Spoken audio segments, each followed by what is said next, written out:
ओम नमः शिवाय, जय श्री महाकाल। देखिए, मंगलवार का विशेष दिन आ गया ही और ये दिन समर्पित होता है भगवान हनुमान जी को, बजरंगबली को। तो आज के इस उपाय में आपको हथेली में छुपाकर 2 सामग्री ले लेनी है और उनको विशेष तरीके से शिवलिंग पर समर्पित कर देनी है। इस उपाय करने के बाद जीवन में आ रही किसी भी प्रकार की समस्या है वो खत्म होगी और कामना भी जल्द से जल्द पूर्ण होने लगेगी। तो भगवान भोलेनाथ माता पार्वती जी को प्रसन्न करने के लिए अचूक उपाय कैसे करना है वो तो हम बताएंगे। उसके पहले इस वीडियो को लाइक कर दें, चैनल पर नए हो सब्सक्राइब कर दें, कम से कम 5 लोगों के साथ व्हाट्सएप पर वीडियो को शेयर करें, उन लोगों की मदद करें। तो जानते हैं पहला वाला उपाय। विशेषकर ये उपाय समस्या की समाप्ति के लिए करना है। बहुत सारे लोग जीवन में आ रही बाधाएँ परेशानी को लेकर दुखी रहते हैं कि ये जो समस्या है ये खत्म नहीं हो रही है। तो ये उपाय करने से आपको नहीं चूकना है। क्या क्या सामग्री की ज़रूरत है? सबसे पहले आपको तांबे का लोटा लेना है, ठीक है, और उसमें आपको अपने घर से किचन से शुद्ध जल भर लेना। जल भर लिया, इसी के साथ आपको इस प्रकार से काली मिर्च लेनी है। काली मिर्च आपने देखी होगी ना, ठीक स्क्रीन पर आप देखिए। इस प्रकार से एक आँखी संपूर्ण होनी चाहिए काली मिर्च ले लेना। इसी के साथ आपको काले तिल लेने हैं। कितने काले तिल लेने हैं? तो आपको 7 काले तिल के दाने लेने हैं, ठीक है। 1 काली मिर्च, 7 काले तिल के दाने। और फिर इन सामग्री को लेकर मंदिर पहुंच जाना। आपका चेहरा सबसे पहले उत्तर दिशा की तरफ होना चाहिए। देखिए, शिवलिंग के ऊपर काले तिल, काली मिर्च का उपाय करने से रोग पीड़ा समस्याएं और जो भी बाधाएं हैं वो समाप्त होने लगती है। तो इस उपाय में करना क्या है? जो आप जल का लोटा लाए हो उसको उठाना है और धीरे धीरे कर पूरा जल शिवलिंग के ऊपर समर्पित कर देना। यानी कि आपको सबसे पहले जल का अभिषेक कर देना है। जल समर्पित कर दिया, उसके बाद जो दोनों सामग्री है उनको उठाना है, अपने हाथ में इस प्रकार से रख लेना है।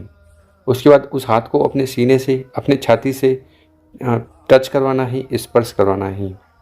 और फिर अपने हाथ को मुट्ठी और आपके हाथ में जो भी सामग्री है उनको इस प्रकार से मुट्ठी में बंद कर लेना। समझ में आई बात? ये सामग्री है ना, इन सामग्री को आपको अपनी मुट्ठी में बंद कर लेना है और शिवलिंग से उस हाथ को टच करवाना है। और जो भी समस्याएं हैं, परेशानियां हैं, दुख हैं, चिंताएं हैं, वो समाप्त हो जाए, उसके लिए कुंदकेश्वर महादेव जी से प्रार्थना निवेदन कर लेना है। और दोनों सामग्री को एक एक कर शिवलिंग पर समर्पित कर देना। पंचाक्षर, षडाक्षर, ओम नमः शिवाय, श्री श्याम नमस्तुभ्यम मंत्रों का स्मरण करते हुए। तो इस प्रकार से आपको विशेष पहला वाला उपाय जरूर करना चाहिए। अब जानते हैं गुरु जी द्वारा बताया गया दूसरा उपाय। विशेषकर ये उपाय करने से आपकी कैसी भी अटकी हुई दिल की बातें या इच्छाएं, कामनाएं पूर्ण होने लगेगी। चाहे वो आपके किसी भी कार्य को लेकर हो, व्यापार को लेकर हो, ठीक है। बहुत सारे लोग नौकरी को लेकर परेशान रहते हैं। बहुत सारे लोग ऐसे रहते हैं कि भाई हम तो बिजनेस कर रहे हैं या फिर हम पढ़ाई कर रहे हैं तो उसमें हमें कामयाबी नहीं मिल रही है। तो हर कामना के लिए आपको ये उपाय जरूर कर लेना है। अब क्या क्या सामग्री की ज़रूरत है?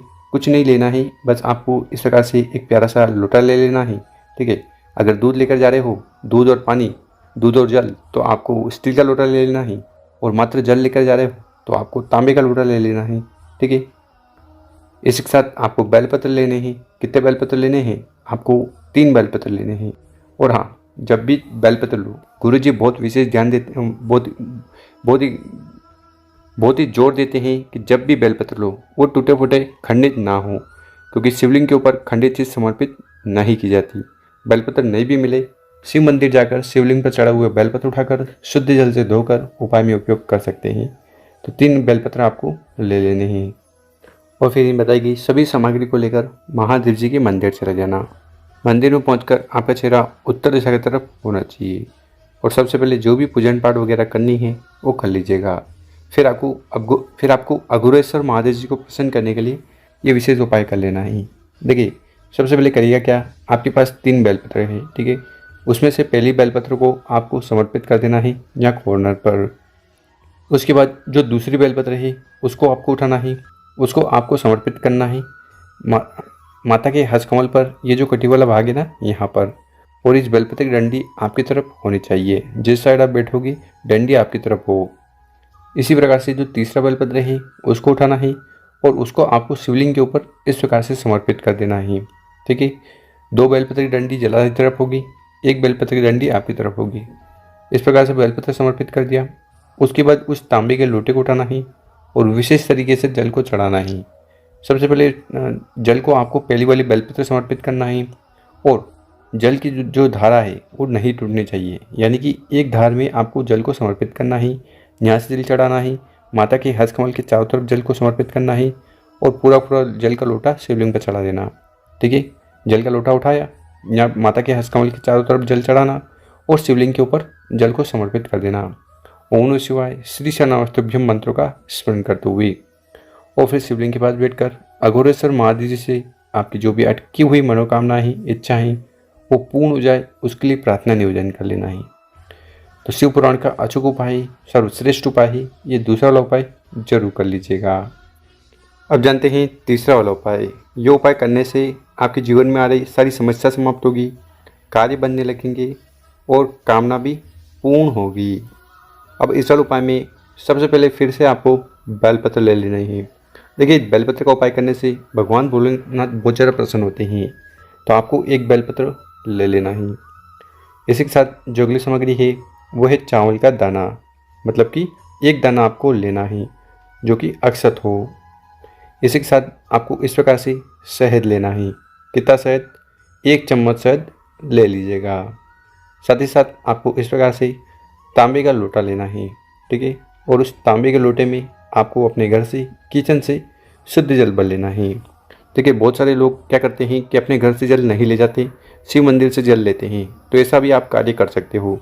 और अगर आप शिव मंदिर से जल ले रहे हो तो दान पात्र में आपको कुछ न कुछ दान जरूर करना चाहिए, वरना आपको उस जल चढ़ाने का कोई भी पुण्य नहीं मिलेगा। तो इस बात का विशेष ध्यान रखना। और फिर इन बताएगी सभी सामग्री को लेकर देवों के देव महादेव जी के मंदिर चले जाना। मंदिर में पहुंचकर आपका चेहरा उत्तर दिशा की तरफ होना चाहिए। देखिए, सबसे पहले करिएगा क्या, आपके पास जो एक जल का लोटा है उस जल के लोटे को उठाना है और धीरे धीरे कर पूरा पूरा जल शिवलिंग के ऊपर उड़ाल देना, समर्पित कर देना। पंचाक्षर षडाक्षर मंत्रों का स्मरण करते हुए जल समर्पित कर दिया। उसके बाद जो शहद हमने आपको बताया था उसको आपको बेलपत्र की बड़ी पत्ती पर लगा देना है। ठीक है, तो अच्छी तरह से लेपन कर देना है।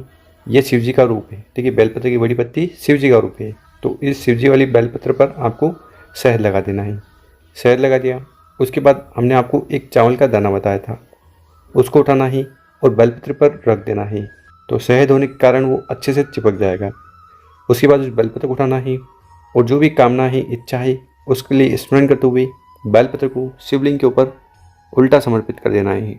डंडी होगी जलादेव की तरफ, बड़ी बत्ती होगी आपकी तरफ। ठीक है, बेलपत्र समर्पित कर दिया। फिर शिवलिंग के पास बैठकर आपकी जो भी कामना है, इच्छा है, दिल की बात है, जो आप चाहते हो कि पूर्ण हो जाए, उसके लिए प्रार्थना निवेदन कर लेना है।